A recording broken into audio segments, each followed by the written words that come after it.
はい。ではまず青を描いてみましょう。1画目は少し右肩上がりに描きます。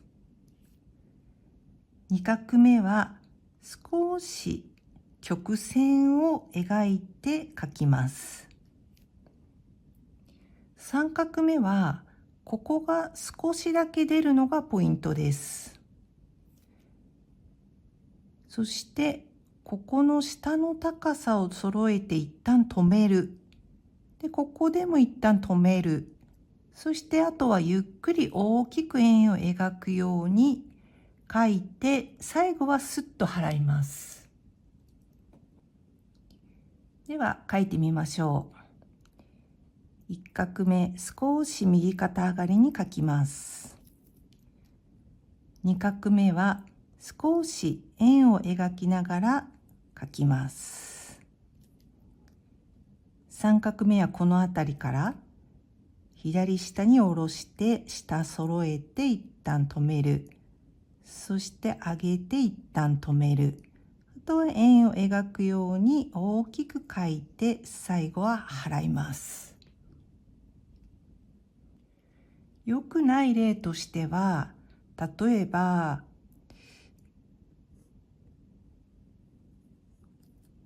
こういう書き方ですね。ここが出ていない。あとはこう出過ぎている。そしてこの円が小さい。こういうのも良くないですね。これだとちょっともう読めないレベルですね。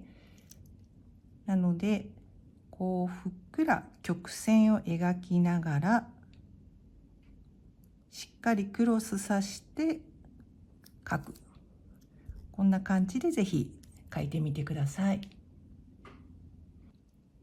はい、次は「い」です。「い」はこの辺りから始めて少し丸みをつけながら斜めに下ろします。そしてここで一旦止めて上に跳ねます。この跳ねはとても大事で必ず跳ねます。そして2画目は1画目とだいたい同じぐらいの高さの位置からスタートします。そして丸みを持たせながら短く止めます。上はだいたい高さを揃えますが、下はこちらの方が短いので、ここに余白ができるのがポイントです。はい、では書いてみましょう。この辺りから丸みを持たせながら斜めに書きます。で、上に跳ねる。で、この辺りの位置から丸みを持たせて短めに止める。こんな感じですね。良くない例としては、例えばこういう感じとか、斜めではなくて縦に書いていて、1画目と2画目の高さが両方揃っています。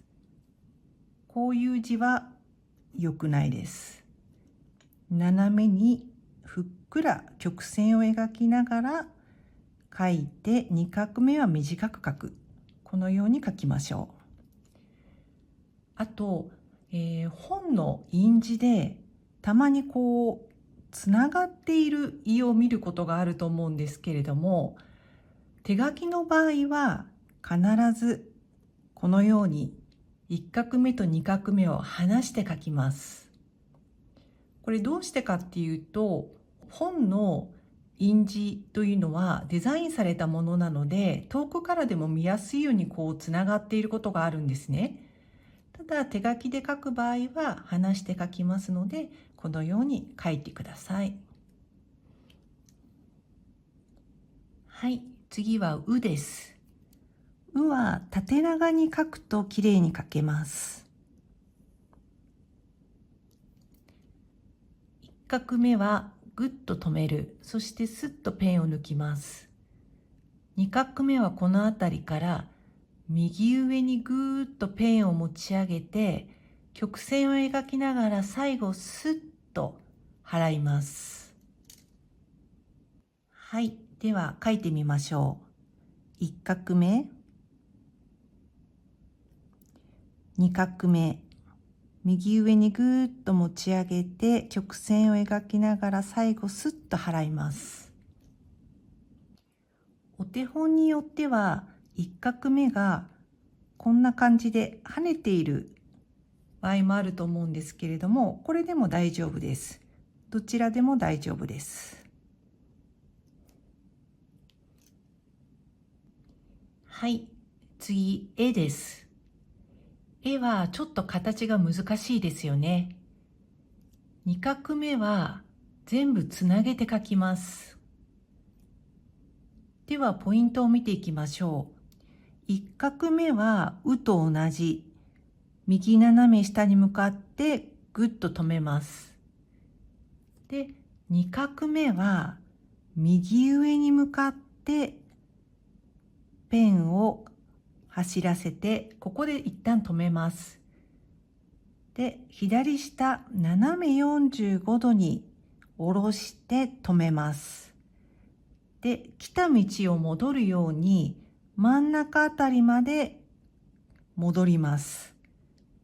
で、ここで下に向かってペンを下ろして曲げて右へ。で、ここで最後止めます。下はだいたい揃えて書くときれいに書けます。ここをだいたい45度で折り曲げるのと、来た道を戻るようにこう曲げて書くのがポイントです。では書いてみましょう。1画目、右下に向かって止めます。2画目はこの辺りから右上に向かって止める。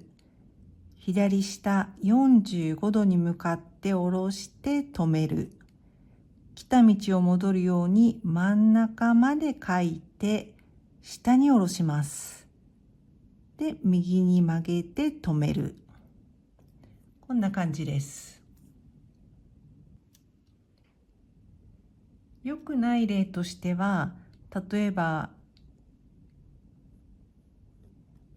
こういう感じとか、しっかり来た道を戻るように真ん中あたりまで戻してこう書きましょう。で、あとはこことここは緩やかなカーブになっていますので、例えばこういうふうに直角に曲げるのではなくて、緩やかに折り曲げて書きましょう。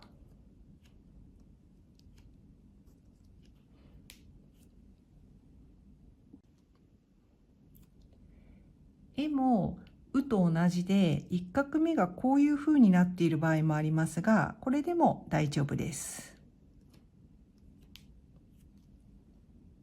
はい、次「お」。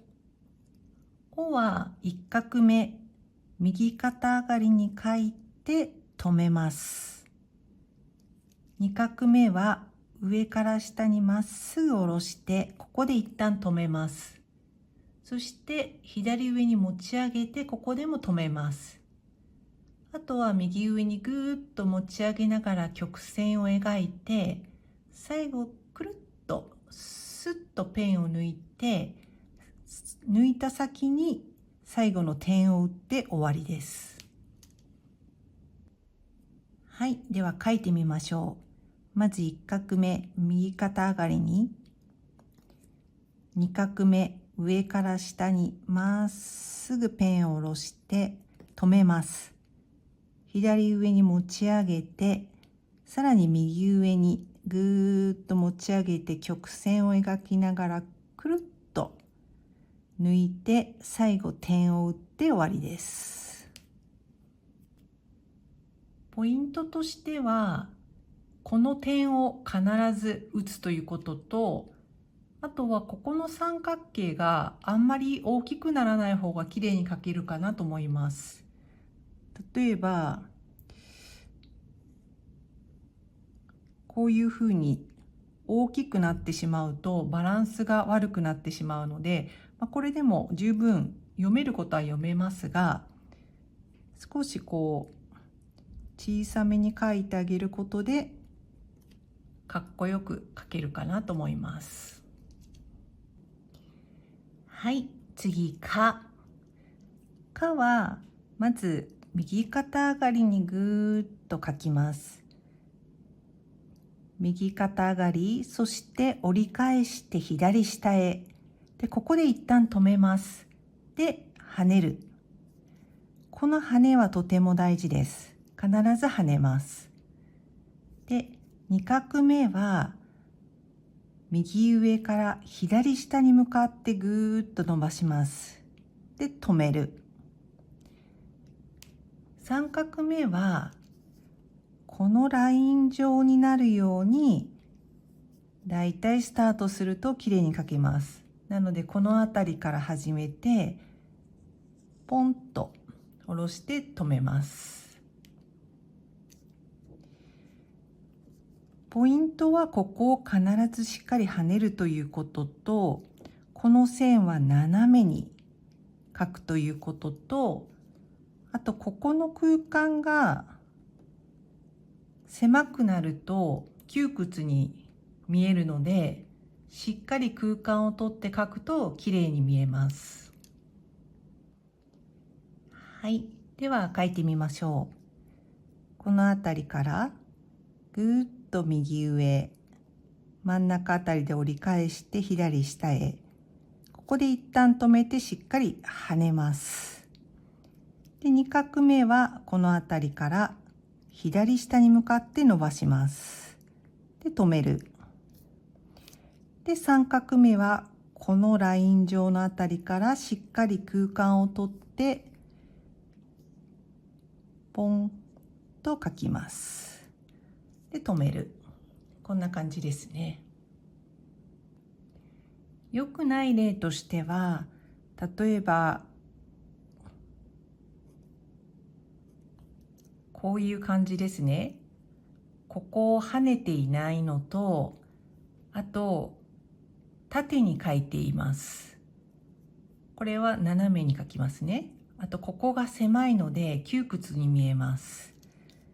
なのでしっかり跳ねるということと、2画目は斜めに書く。で、3画目は空間を取ってポンと書く。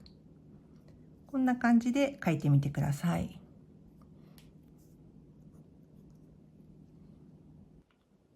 はい、次、木。木はまず横線2本から書きますが、同じぐらいの長さで平行に書きます。少しずらして書きます。で、3画目はここをしっかり出して、この辺りから少し反らしながら書いてぐっと止めます。で、跳ねます。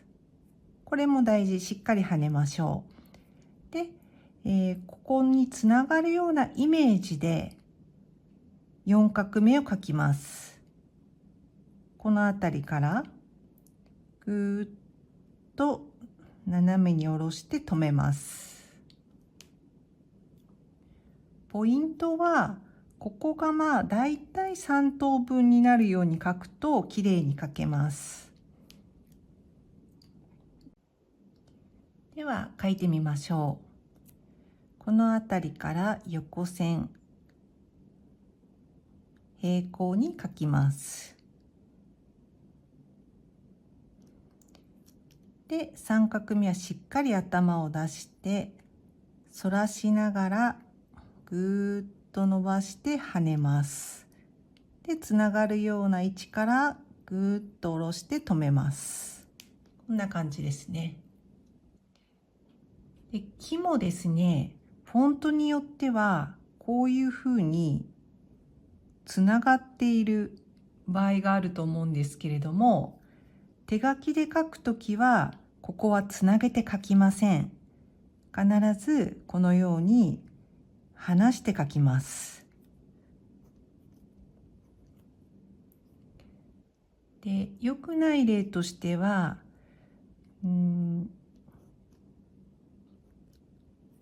こういう感じですね。離して書くんですけど、ここがつながっているようなイメージで書くときれいに書けます。しっかり跳ねてつながっているイメージでこういう感じですね。これちょっと極端ですけれども、こうつながっているイメージで最後の4画目を書くとこういう感じにはならずに丸い書き方になると思います。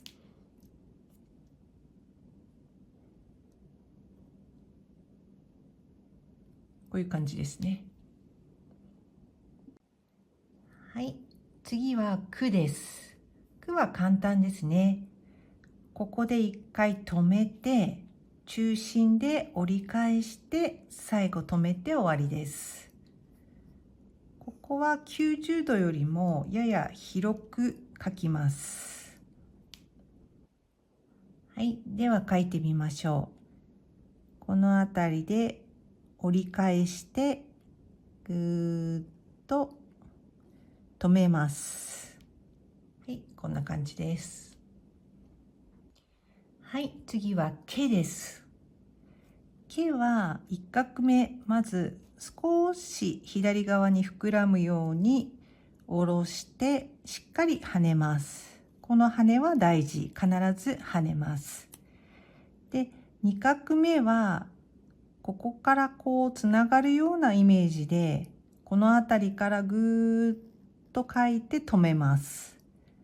で、最後3画目はこの1画目のスタート地点よりやや上からまっすぐ下ろすイメージでぐーっと下に向けて書いて、最後スッと払います。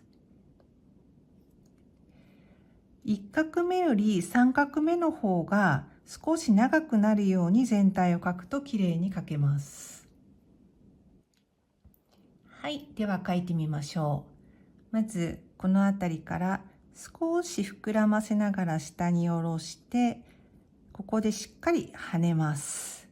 で、つながるようなイメージで2画目をぐーっと書きまして、次3画目はここのスタート地点より少し上あたりから、このあたりですね、まっすぐ下ろして最後は左にスッと払います。こんな感じですね。良くない例としてはこんな感じですね。ここが跳ねてないというのと、あとここは緩やかにカーブをして左に払いますので、真っ縦に書いてはいけません。このようにふっくらとしっかり跳ねる。で、最後は曲線を描いて左に払う。このように書いてください。はい、次はこ。こはですね、ここに丸い空間があることをイメージして、これを包み込むように1画目と2画目を書くときれいに書けます。1画目は右斜め下に丸みを持たせながら書いて、ここで跳ねます。この跳ねはとても大事。必ず跳ねます。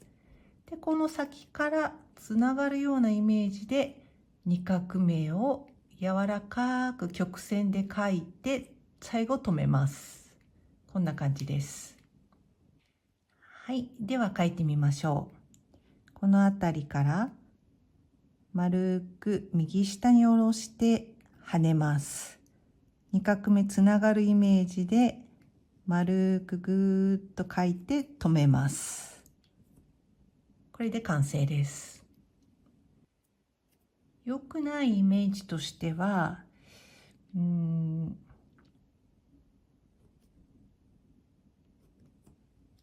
こういう感じですかね。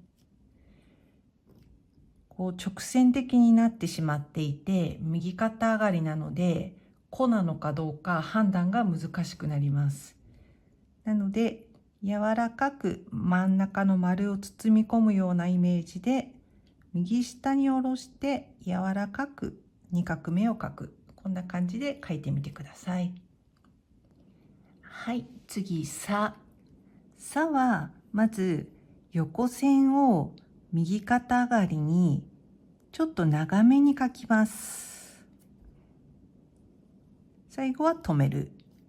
で、2画目はこの横線のだいたい真ん中あたりに交わるように右斜め下に向かって下ろして最後小さく跳ねます。ぐーっと下ろして小さく跳ねる。そして3画目はつながるようなイメージで柔らかく曲線を描きながら右下に下ろして止める。こんな感じですね。ポイントはこの2画目を少し反らしながら描くと3画目につなげやすいと思います。3画目は直線ではなくて曲線で柔らかく描きましょう。はい、では描いてみましょう。まず右斜め上に向かって斜めに1画目を描きます。で、2画目はこのちょうど真ん中あたりに交わるように斜め下に向かって下ろします。少し反らせながら。で、最後跳ねます。で、3画目は柔らかく曲線を描きながら右下に下ろして止める。こんな感じですね。良くない例としては、こういう感じですね。まずこの2画目が縦ではなく斜めに描くということと、ここは小さく跳ねて次につなげます。で、3画目は直線ではなくて柔らかく丸みを持たせながら描きましょう。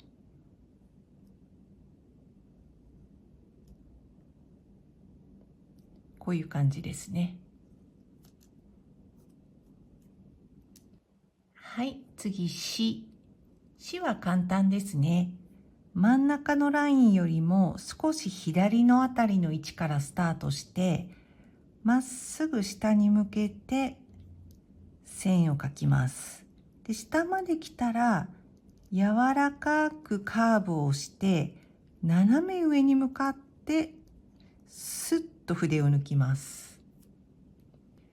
では描いてみましょう。真ん中より少し左の位置からスタートしてまっすぐ下に下ろします。下まで来たら柔らかいカーブを描いて斜め上にスッと抜く。こんな感じですね。良くない例としては、こういう感じとか、最後上に行き過ぎているというのと、あと最後止めてはいけません。最後はカーブを描きながら斜め右上に向かってスッと抜く。こんな感じですね。はい、次、す。すはまず横線を少し右肩上がりに長めに描きましょう。そして2画目はこの横線の真ん中よりも少し右側からスタートします。で、まっすぐ下に下ろして、この辺りで一旦止めます。で、上に上げて止める。で、さらに上に上げて止める。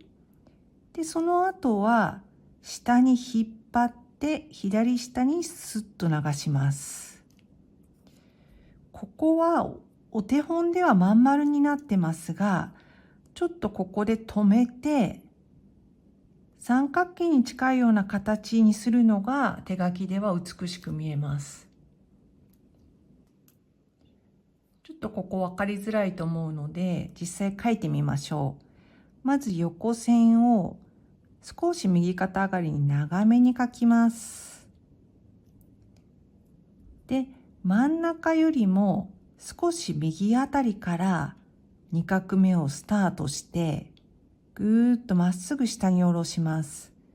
で、このあたりで一旦止めて左上にぐっと持ち上げて、次また右上にぐっと持ち上げて、ここが三角形になったらまっすぐ下に下ろしてスッと左下に抜けます。こんな感じです。もう一度書いてみましょうか。右上に長めに、真ん中より右側からまっすぐ下に下ろして止める、止める、止める、下に下ろして最後左下にスッと流します。で、このように書くとここが三角形になって美しく書けるんですが、この止めて書く書き方が書きづらいという方は、このお手本のように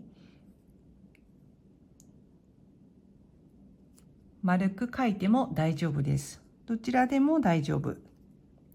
書きやすい方で書いてください。悪い例としては、こんな感じで、この丸とこの線が離れてしまうのは良くないです。なので、このような形で書いてください。はい、次、背。背はまず右肩上がりぐーっと長く書きます。で、2画目と3画目は両方縦の線なんですけれども、両方とも少し内側に向けて書きます。で、2画目はここを跳ねます。3画目はここで柔らかくカーブをして最後止めます。はい、では書いてみましょう。まず1画目を右上に向けて長く書きます。で、2画目はこの辺りから内側に向けて書いて跳ねます。で、3画目は2画目より少し低い位置からスタートをして少し内側に向けて書いて折り曲げて止めます。こんな感じですね。良くない例としては、こういう感じですね。まず、この2画目と3画目は内側に向けて書きます。そしてここは直角で曲げるのではなくて丸く曲げます。なので正しい書き方としては内側に向けて跳ねる、内側に向けて柔らかく曲げて止める、こんな感じで書いてみましょう。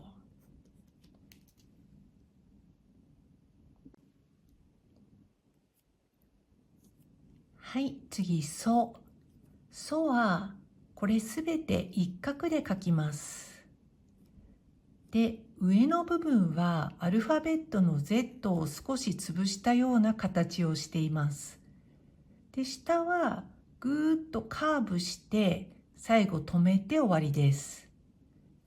ポイントとしては、この止める位置がこの縦のラインよりも少し短めになるように止めるとバランスがいいです。このラインを越えちゃうとちょっとバランスが悪くなってしまうので、このラインよりも短めで止める。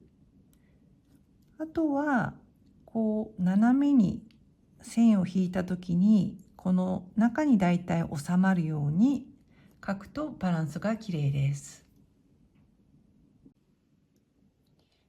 はい、では書いてみましょう。まず最初は短めで折り返してぐーっと左下へ、そしてまた折り返してZ のような形を描きます。で折り返してぐーっとカーブを描きながら最後短めで止める。こんな感じですね。良くない例としては、こういう感じですかね。この Z の部分が高くなってしまうとバランスが悪いので、少し薄めに描くということと、あとはここが長すぎるとバランスが悪いです。なので Z の部分を少し薄めに描いて、最後は短めで止める。こんな感じですね。で、ちなみにソは2種類の書き方があります。で、これともう一つ書き方はこれです。二画で書く。これどちらでも大丈夫です。こっちもう一回書いてみますね。こんな感じ。どちらで書いても大丈夫です。私以前の動画ではこちらで書いたんですけれども、今の若い方は学校でこちらで習うそうなので、このソで覚えた方がいいかもしれないですね。はい、次、た。たは最初右肩上がり。そして2画目は斜め左下に下ろして、左側をだいたい揃えて止めます。そして右側はくちばしのように開いてあげます。こんな感じですね。ここに少し空間を持たせるのがポイントです。はい、では書いてみましょう。まず右肩上がりに1画目を書きます。で、2画目は左下に向かって斜めに下ろして左側を揃えて止めます。で、右側はくちばしのように開きます。こんな感じですね。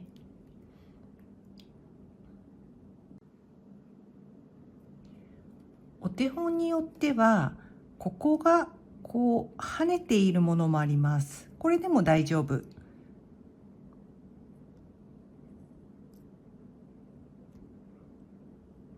これでも大丈夫です。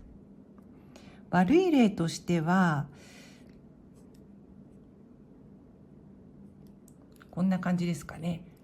この2画目は縦ではなく斜めに書きます。で、こっち側があまり大きくなるとバランスが悪いので、少し小さめに書くときれいに書けます。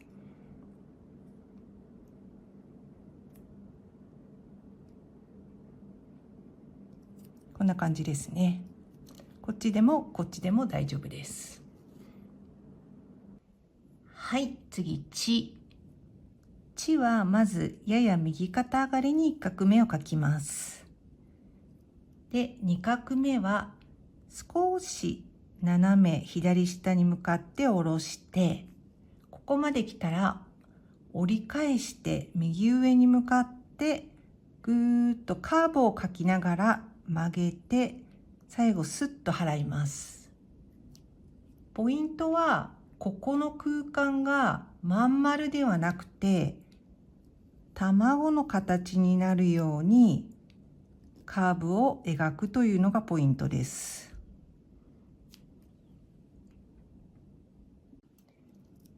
では書いてみましょう。まず1画目、右肩上がりに書きます。で、2画目はやや左下に向かって下ろして、ここまで来たら折り返してぐーっと右上に持ち上げながら卵を描くように最後スッと払って終わりです。良くない例としては、こういう感じですね。2画目が斜めではなくて縦に下ろしている。そしてここがまん丸に近い形になっています。こうではなくて、まず右肩上がり。そして少し斜めに下ろして、卵を描くようにスッと最後は払って終わりですね。はい、次、つ。つはまず直線を右肩上がりに描くイメージで、ぐーっとペンを持ち上げます。で、折り返してカーブを描きながら、左に向かってまっすぐスッとペンを払います。ここはカーブですね。こんな感じです。では書いてみましょう。この辺りから直線右上に向かってぐーっと持ち上げてカーブして左にスッと払います。こんな感じですね。良くない例としてはこういう感じですね。ここの部分は曲線ではなくて直線を描くつもりで右上にぐーっと持ち上げます。で、カーブを描いて左下にまっすぐスッと払います。この下の部分が出過ぎてしまうとバランスが取れないので、だいたい真ん中あたりに収まるようにスッと払うのがポイントです。はい、次は手。手はこれすべて一画で書きます。まず右上に向かって直線を書いて、ここで一旦止めます。で、真ん中あたりまでカーブを描きながら折り返して、そして右下に向かって伸ばして、このあたりで止めます。ポイントは、この折り返す地点をだいたい真ん中あたりで折り返すということと、あと止める位置ですね。止める位置はだいたいこの縦のラインと同じぐらいになるようにここを止めるとバランスよく書けると思います。はい、では書いてみましょう。まず右上に向かって直線を書きます。そして折り返して真ん中まで来たら右下に伸ばしてこの辺りで止めます。こんな感じですね。良くない例としてはこういう感じ。この真ん中の位置まで折り返すということと、止める位置をあまり長すぎずにこの辺りで止めるということですね。なのでこういう感じでこの辺りで止めるとバランスがきれいです。はい、次と。とはまず1画目、中心に向かって斜め下にまっすぐ伸ばします。で、2画目は1画目のスタート地点より下の位置からスタートします。で、左下に向かってカーブを描きながらぐるーっと曲げて、最後はこの辺りでストップします。ポイントとしてはだいたいこの2画目のスタート位置と最後のストップ地点がだいたい同じぐらいの直線に収まるように書くとバランスがきれいです。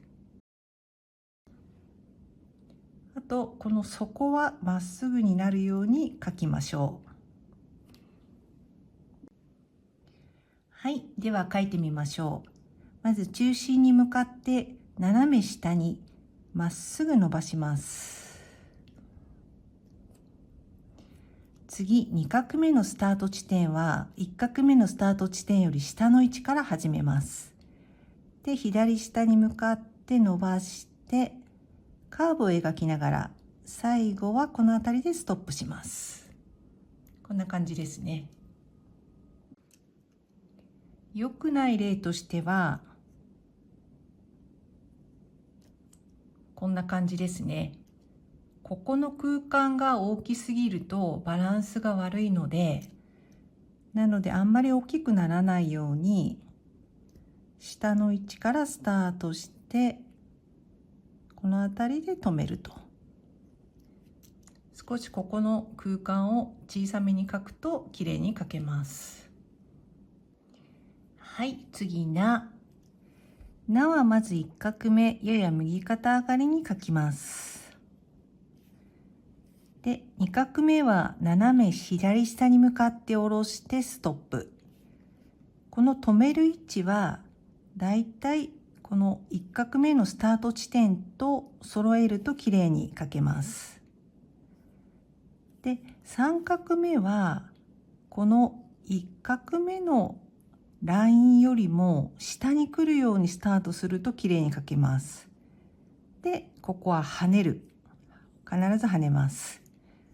で、最後4画目はこの間のあたりからスタートして真下に下ろして小さくくるっと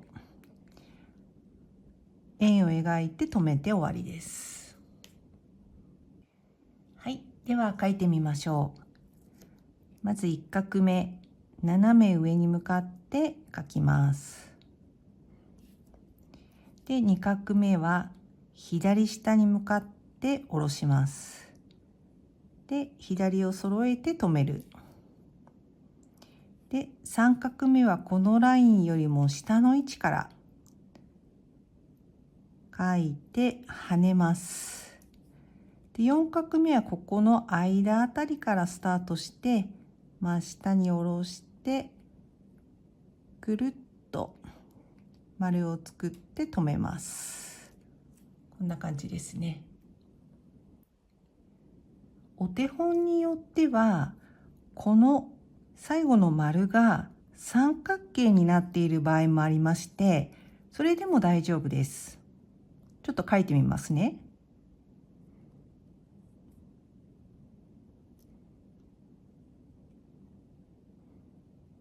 こんな感じですね。このようにここが三角形になっていても大丈夫です。どちらの書き方でも大丈夫です。良くない例としてはこういう感じですね。この三角目が上に上がりすぎているのと、最後のこの丸が大きくなりすぎるとバランスが悪いので、このように小さくくるっと書いてみてください。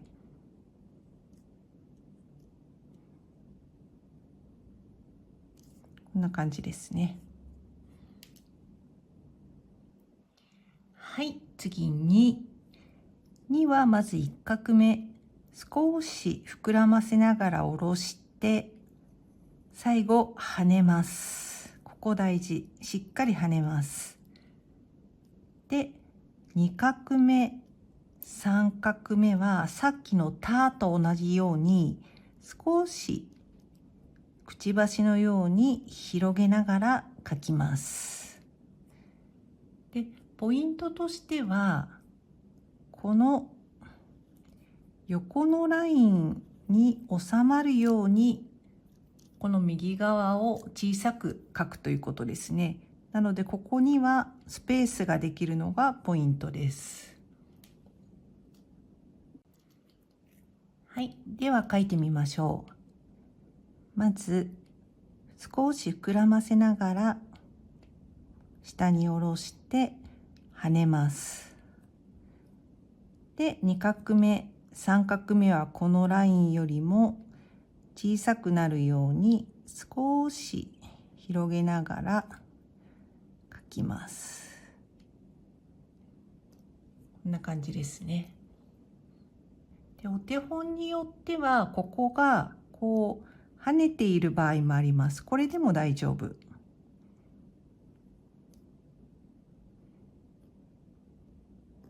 これでも大丈夫です。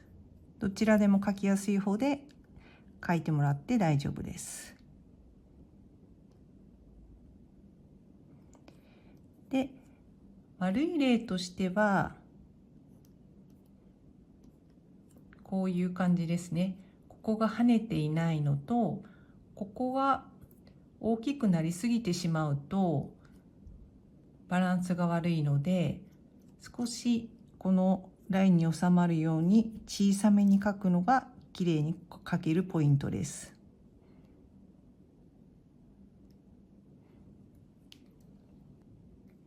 はい、次、ぬ。ぬはちょっと難しいですよね。まず1画目を少し膨らませながら書きます。で、2画目のスタート地点は1画目よりも高い位置からスタートします。で、少しこれも反らしながら左下に下ろして、ここで一回止めます。で、左上に上げて止める。で、右上に向かって円を描くようにぐるーっと持ち上げて、最後キュッと結んで終わりです。ポイントとしては、この2画目のスタート地点が1画目よりも高いということと、あとはこの下のラインがだいたい揃うように書くとバランスよくきれいに書けます。はい、では書いてみましょう。まず1画目、少し反らしながら右下へ。で、2画目はこの位置よりも高い位置からスタートして左下に向かって少し反らしながら下ろします。で、下のラインを揃えて左上、そして右上に向かってぐるーっと円を描きながら、最後は下揃えてくるっと回してストップ。こんな感じですね。良くない例としては、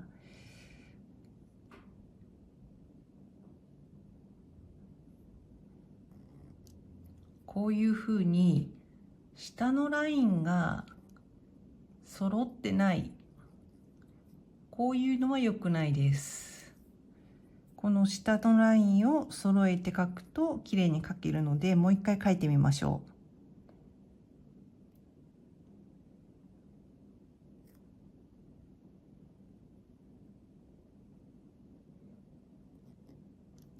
こんな感じで下のラインをだいたい揃えて書くときれいに書けます。はい、次ね。ねも難しいですよね。まず1画目縦に書きます。で、2画目はこれすべてつなげて書きます。書き方としては、まずこの辺りからスタートして右上へ、そして縦のラインよりも少し頭が出たら折り返して左下へ。で、ここまで来たら来た道を戻るように右上に持ち上げます。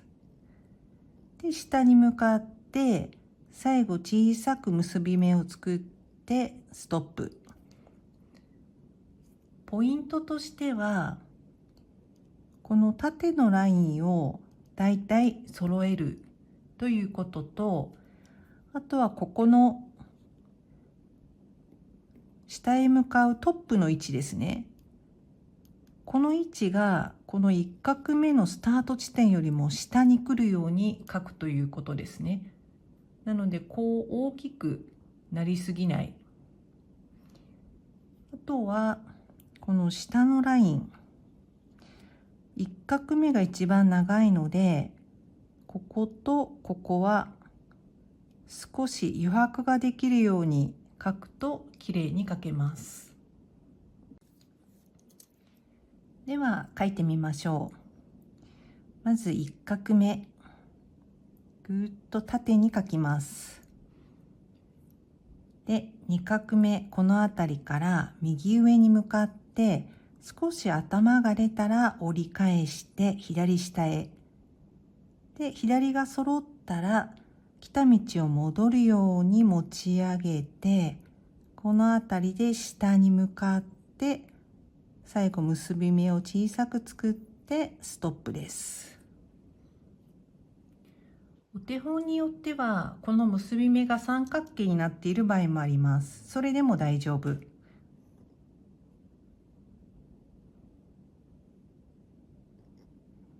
こういうふうに三角形になっていても大丈夫です。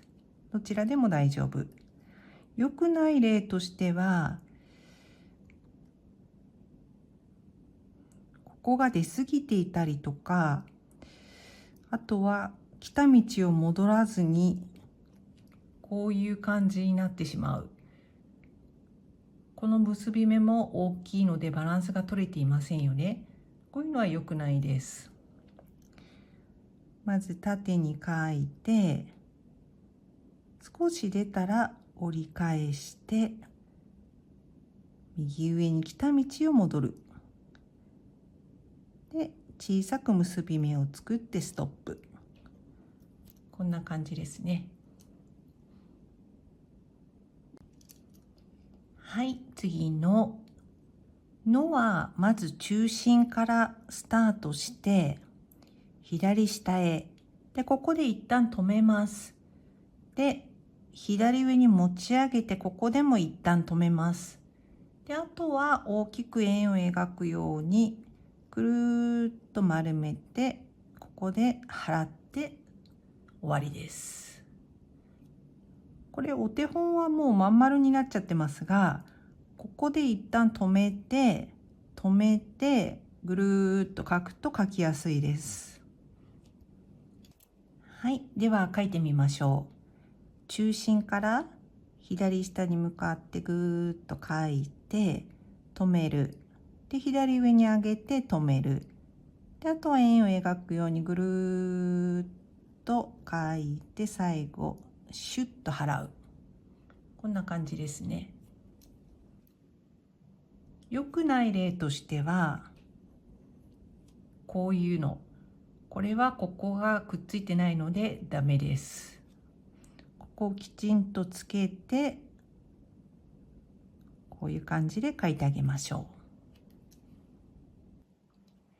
はい、次は歯。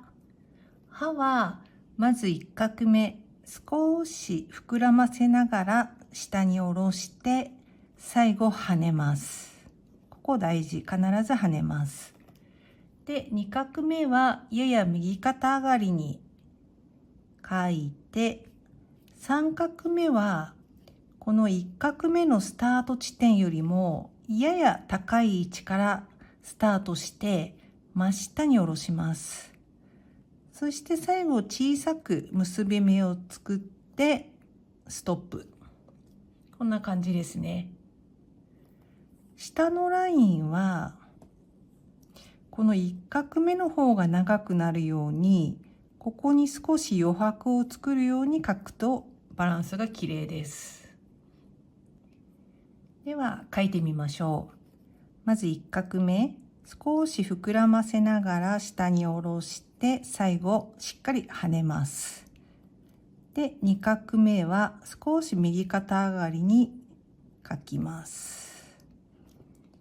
で3画目はここの横のラインよりも少し高い位置からスタートしてまっすぐ下に下ろして、最後は小さく結び目を作ってストップ。こんな感じですね。悪い例としてはこういう感じにここの円が大きくなってしまうとバランスが良くないので、ここの円は楕円形に描きましょう。例えるならばこうお魚を描く時のこの胴体の部分のような感じですね。楕円形に小さめに描きます。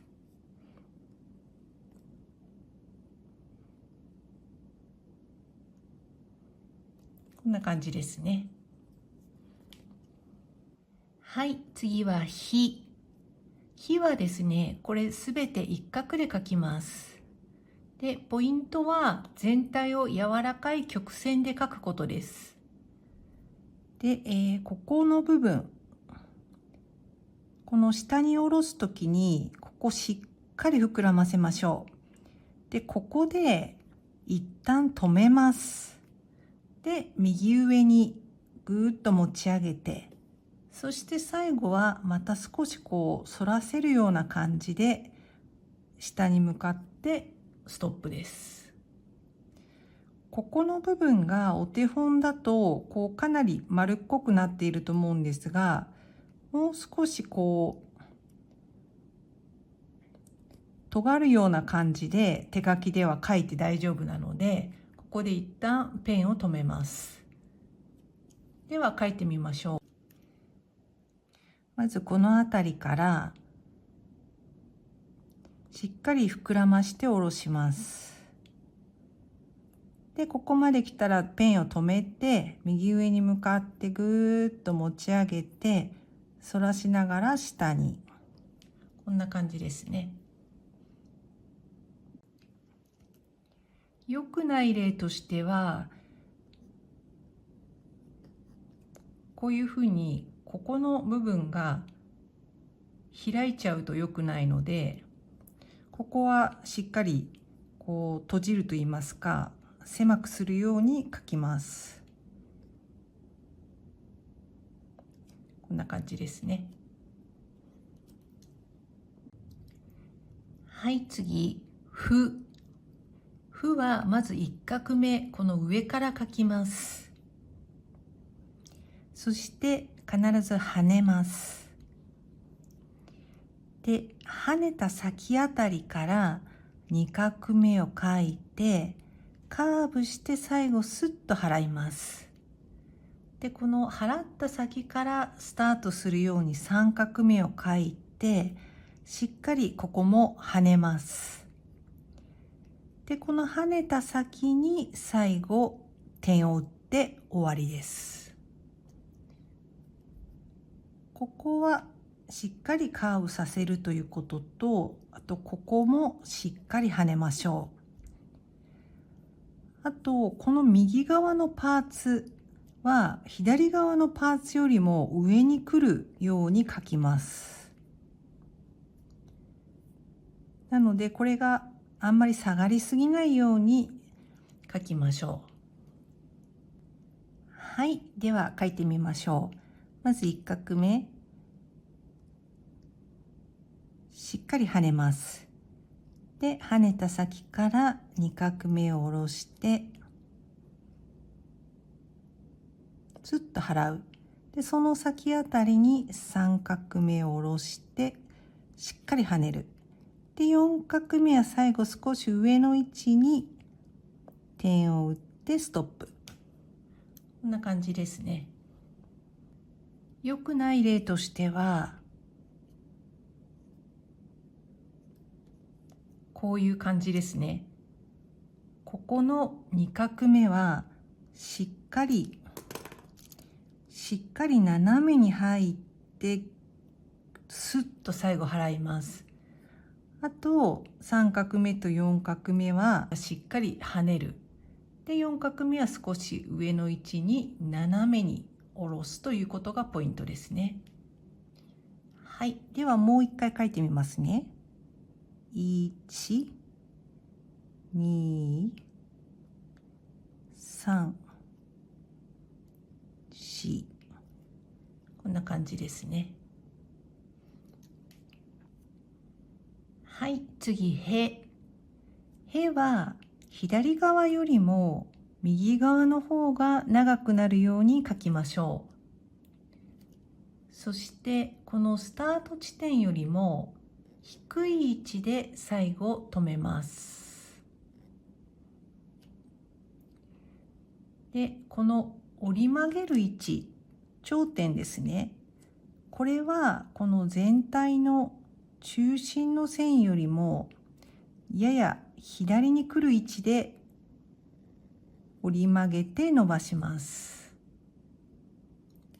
なのでこういうふうにならないようにこういう感じで書きましょう。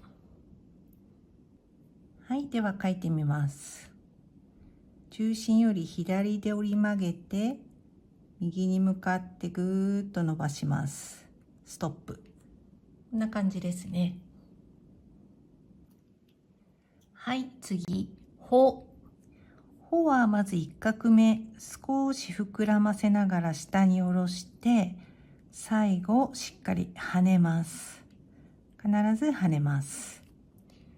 で、2画目はここからスタートして、少しこう曲線を描くように横に引きます。で、3画目は少しこういうふうに下に曲線を描くように伸ばして止めます。上の線よりも下の方が少し短く描くとバランスがいいです。で、最後縦に下ろして小さく結び目を作ってストップ。下のラインはこの1画目が一番長くなるので、少し余白ができるぐらいにやや小さめに描くのが綺麗に見えるポイントです。では早速描いてみましょう。まず少し膨らませながら下に下ろして跳ねます。で、2画目はこの跳ねた先の位置に少し丸みを持たせるように横線を引きます。で、3画目は少しこう反らせるように短めに描きます。で、最後4画目は真下に下ろして少し小さめにくるっと結んでストップ。こんな感じですね。良くない例としては、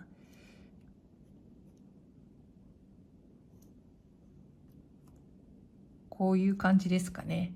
ここは絶対に出てはいけません。あと、ここが大きすぎるとバランスが悪いので、こういう字はほと認識されないのでダメです。まず柔らかく1画目、そして上を出ないように下に下ろして最後小さくくるっとストップ。こんな感じで書きましょう。はい、次ま。まはまず2本の横線を柔らかい曲線で書きます。ポイントは上の横線を長めに、下の横線を少し短めに書くことです。3画目は上からまっすぐ下に下ろして、最後くるっと結び目を作って止めます。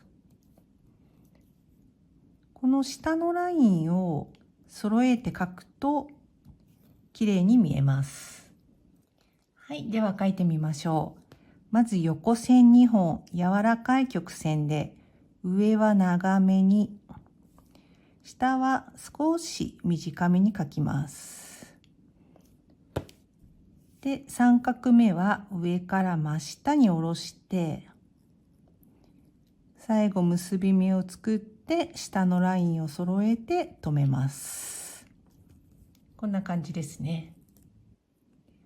良くない例としては、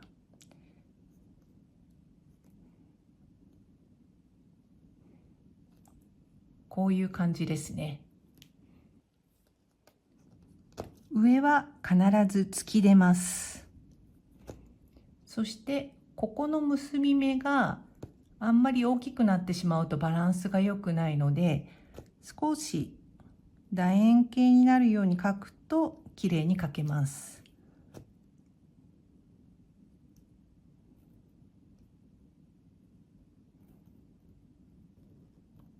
こんな感じですね。はい、次はみ。みはまず横線をやや右肩上がりに短めに書きます。で、真ん中あたりまで来たら左下へ向かってここで一旦止めます。そして持ち上げて止めます。で、少し下に下げながら右にぐーっと伸ばしてストップ。で、2画目はこの真ん中のラインに向かって斜めにスッと払って終わりです。はい、では書いてみましょう。まずこの辺りから真ん中に向かって短めに書きます。で、真ん中まで来たら左下に向かって止める。で、持ち上げて止める。で、少し下に向かって右に伸ばして止める。で、最後はこの辺りから真ん中のラインに向かって斜めにスッと払ってフィニッシュです。良くない例としては、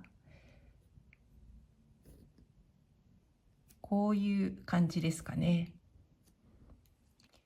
これでも十分読めるんですが、ここは縦ではなくて斜めにぐっと下ろしましょう。で、くるっと回して最後も斜めに書きます。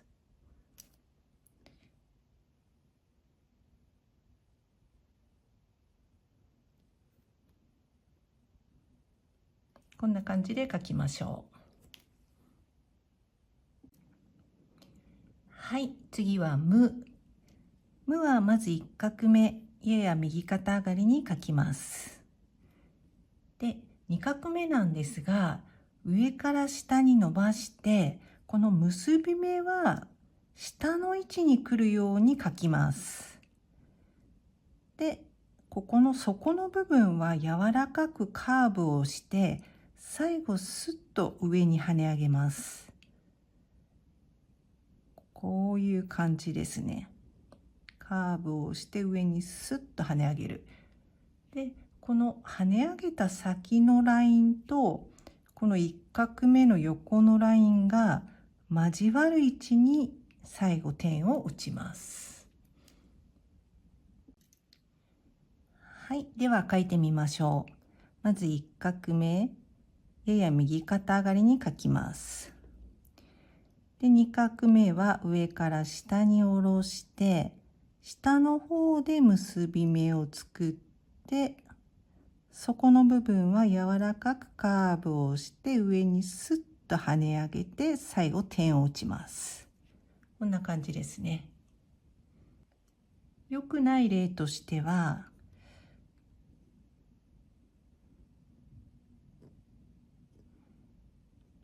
こんな感じですかね。ここの結び目が小さすぎるというのと真ん中に来ていますね。こういうのは良くないです。あとここの底の部分は直角ではなくて柔らかくカーブをするように書きましょう。もう一度書いてみますね。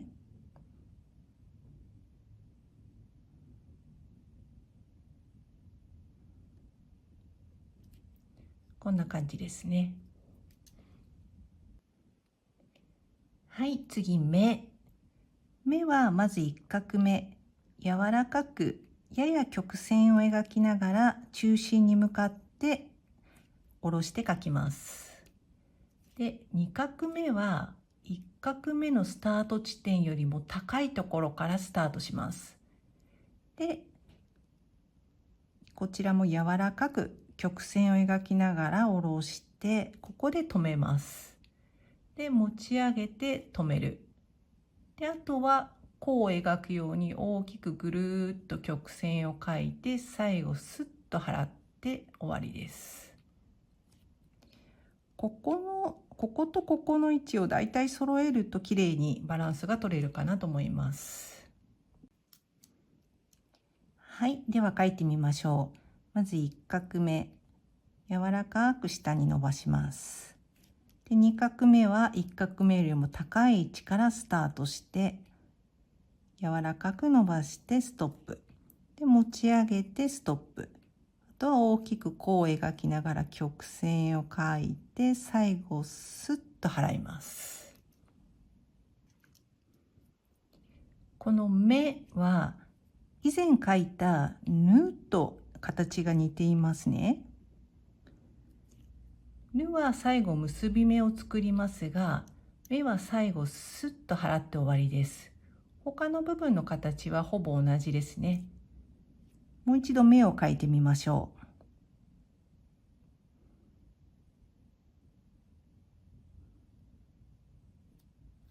こんな感じですね。ここもうちょっとしっかり出た方がいいですね。ごめんなさい。もう一回描いてみます。1、2、こんな感じですね。はい、次も。もは真ん中からスタートして真ん中で曲げます。少し膨らませながら斜めに下ろしてカーブをして最後内側にスッと払います。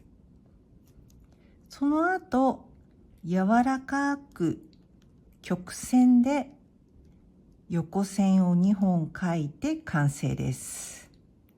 これ書き順間違えやすいんですが、正しくは1、2、3です。では書いてみましょう。真ん中からスタート。真ん中で曲げて内側にスッと払います。で、柔らかく曲線を横に2本引いて完成です。良くない例としては、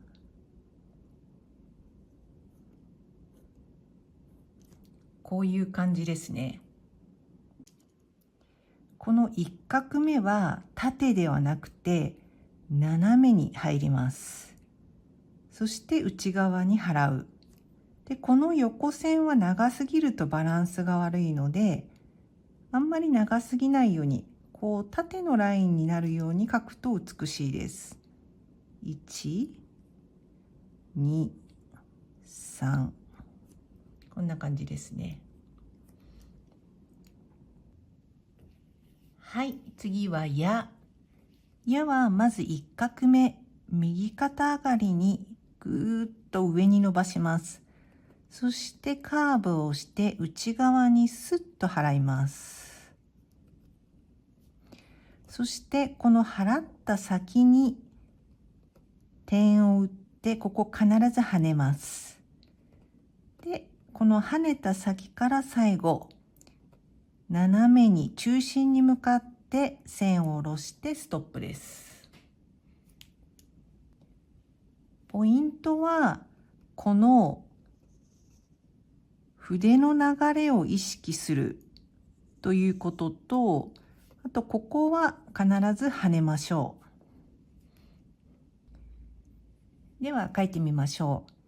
まず1画目、右肩上がりにぐーっと伸ばしてカーブをして内側にスッと払って、その先に2画目跳ねます。その先に3画目中心に向かって斜めに下ろしてストップ。こんな感じですね。良くない例としては、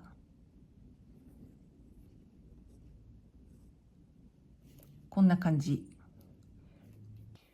まずこの1画目がこう広くなってしまうとバランスが悪いので、細めにカーブをしてスッと内側に払います。なのでこういう感じですね。そして2画目はここ縦に書いてます。ここ縦に書いてますが、こう突き抜けるのではなくて、こういう感じで跳ねます。これはダメ。こう突き抜けずに払う。で、最後3画目は斜めに真ん中に向かって下ろすという感じですね。はい、次はゆ。ゆはまず1画目、少し膨らませながら、やや斜めに下に下ろして、そして折り返して右上に向かってぐーっとカーブを描きながら曲げて、最後上に向かってスッと払います。そして払った先、高い位置から2画目をスッと下ろして完成です。ポイントとしては、こことここの高さがだいたい同じになるように書くということと、あとはこことここの2点がだいたい揃うように書くとバランスが取りやすいです。この2画目は1画目のスタート地点より高い位置からスタートして最後内側に向かって払いましょう。では書いてみましょう。まず膨らませながらやや内側に向かって下ろして、で持ち上げて右上に向かってカーブを描きます。そして最後は上に向かってスッと払う。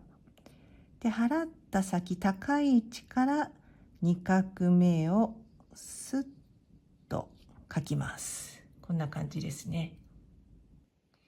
はい。よくパソコンとか本などで見るフォントによっては、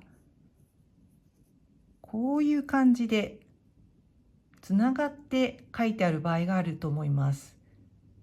こう書いても、伝わりますし、間違いというほどではないんですが、手書きで書く場合は基本的に1、2と2画で離して書きます。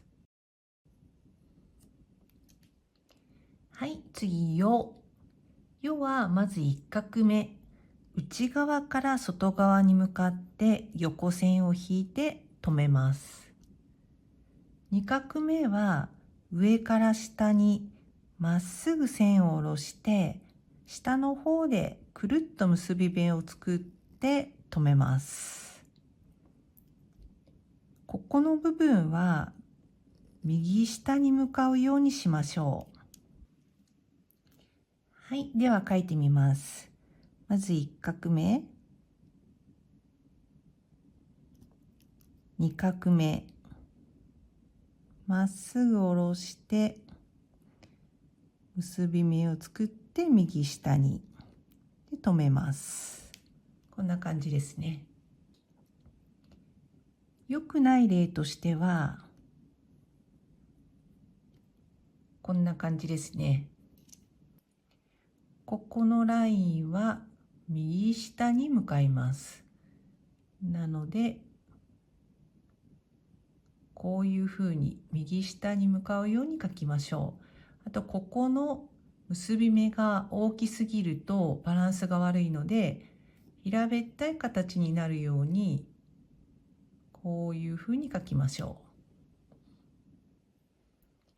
う。はい、次ラ。ラはまず1画目、ここを軽く跳ねます。跳ねた先、やや下あたりからここを少し膨らませながら下に下ろします。そして右上に持ち上げてカーブをして最後はスッと払います。では書いてみましょう。1画目軽く跳ねます。2画目はやや膨らませながら下ろして右上に持ち上げて最後はスッと払います。ポイントとしてはここの部分ですね。こう曲線を描いてしまうとバランスが悪くなってしまうので、直線を描くイメージでぐーっと右上に上げてスッと払うとバランスよくきれいに描けます。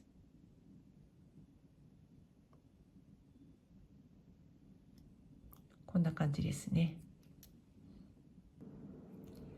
はい、次、リ。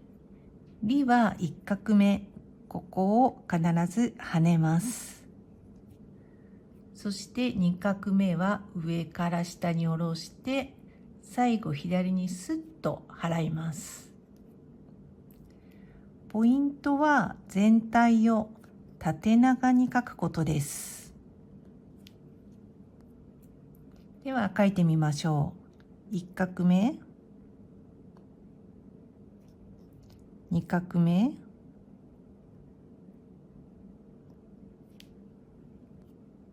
良くない例としては、このようにここを跳ねていないケースです。ここを跳ねないとカタカナのリになります。ひらがなのリはこのようにしっかりここを跳ねて書きます。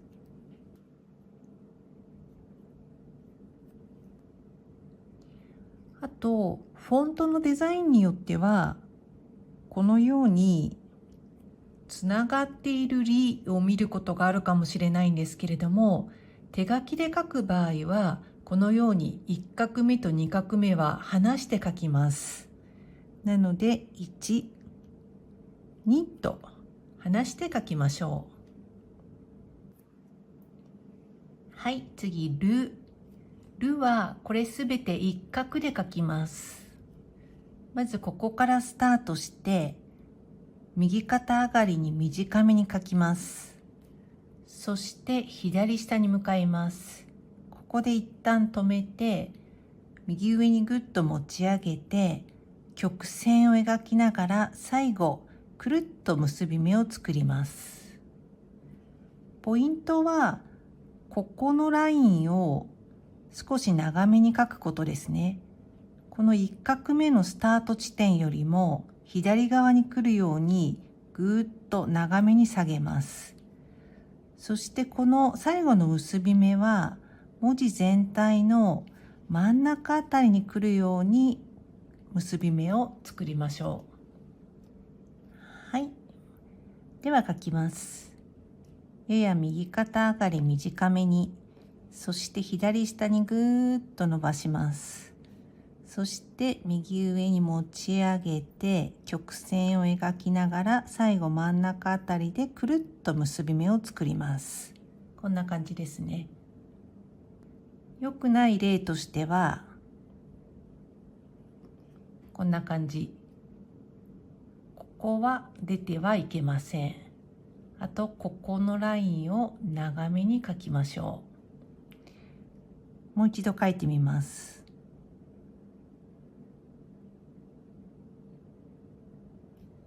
こんな感じですね。はい、次レ。レはまず縦線を書きます。で、次、ここからスタートして、やや右肩上がりに書いて、少し頭が出たら、左下へ。で、ストップ。で、来た道を戻るように右上へ。ストップ。そして、下に下ろして、最後は外側にスッと払います。ポイントとしては、こことここの縦のラインをだいたい揃えるということと、あと下はこの縦線が一番長くなるので、ここに少し余白ができるように書くとバランスが取りやすいです。はい、では書いてみましょう。まず縦線。で、次。頭が少し出たら左下へ。で、来た道戻るように上に。下に下ろして最後は外側に向かいます。こんな感じですね。良くない例としてはこんな感じですね。ここは出過ぎない。ほんの少し出るだけで大丈夫です。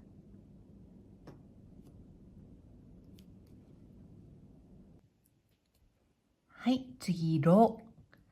ロはここからスタートしてやや右肩上がりに短めに書きます。そして折り返して左下へ。ここで一旦止めて右上に向かってぐーっと持ち上げて曲線を描きながら最後はスッとゆっくり払います。ポイントはここをだいたい45度ぐらいで折り曲げるということと、ここは長めに書きましょう。目安としてはこの最初のスタート地点よりも左側に来るぐらいまでぐーっと下まで伸ばします。そして最後はスッとゆっくり払いましょう。では書いてみます。まずやや右肩上がり、そして左下へぐーっと伸ばします。そして右に向かって持ち上げて、最後はゆっくり払います。良くない例としては、こういう感じですね。ここのラインが短いので、もう少し左下まで伸ばして、それから右上に持ち上げてスッと払います。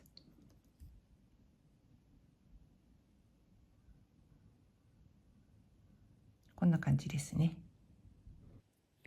はい、次はまず縦線を描きます。次はここからスタートしてやや短め右肩上がりに描きます。少し頭が出たら折り返して左下へ、そして来た道を戻るように右上に持ち上げてゆっくり曲線を描きながら最後はスッと払います。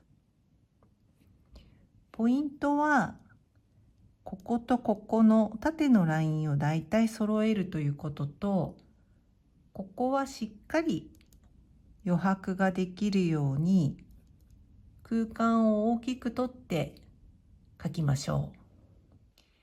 はい、では書いてみます。まず縦線。で、次この辺りから始めて、少し頭が出たら左下へ。そして来た道を戻るように右上に持ち上げて、最後はスッと払います。良くない例としては、こんな感じですね。ここは出過ぎないように、頭が少し出たら折り返します。そしてここの曲線ですが、こうあんまり大きく縦に丸っこくならないように、少しこう卵型になるように曲げると綺麗に描けると思います。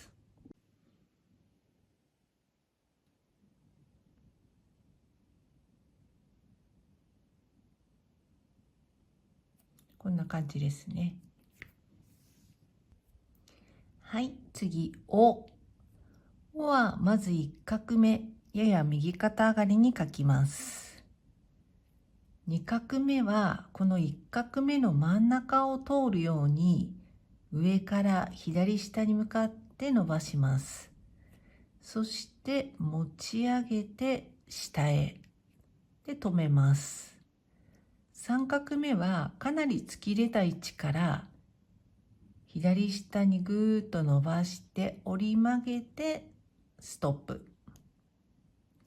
ポイントはここに余白ができるようにスタート地点よりもちょっと手前で止めるとバランスがいいです。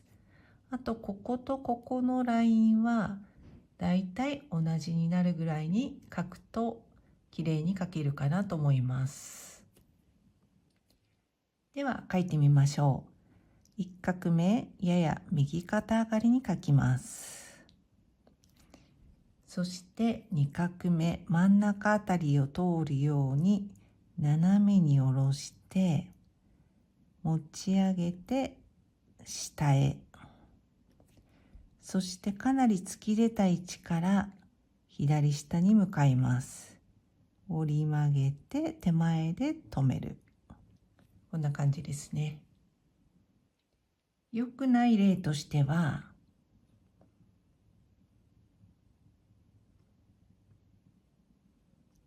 こんな感じ。ここはしっかり出さないといけません。もう一回書いてみますね。1、2、3。こんな感じで、ここをしっかり出して書きましょう。はい、最後の文字です。んはこれすべて一画で書きます。まずここからスタートして、左下に斜めに下ろします。そして持ち上げて、柔らかい曲線で上にスッと払います。ポイントは、ここが真ん中のライン。なので、こことここが真ん中に来るように揃えて書くということが一つ。それから、ここが横のライン。こことここも揃えると綺麗です。あとは、下のラインも揃うように書くと全体がバランスよく綺麗に書けると思います。では、書いてみましょう。真ん中からスタートして、斜めに下ろします。持ち上げて、柔らかく曲線で上に向かって払います。良くない例としては、こんな感じですね。ここのスタートの縦のライン、これはしっかり横に書きましょう。ぐーっと横に書いて、右上に向かって最後スッと抜けます。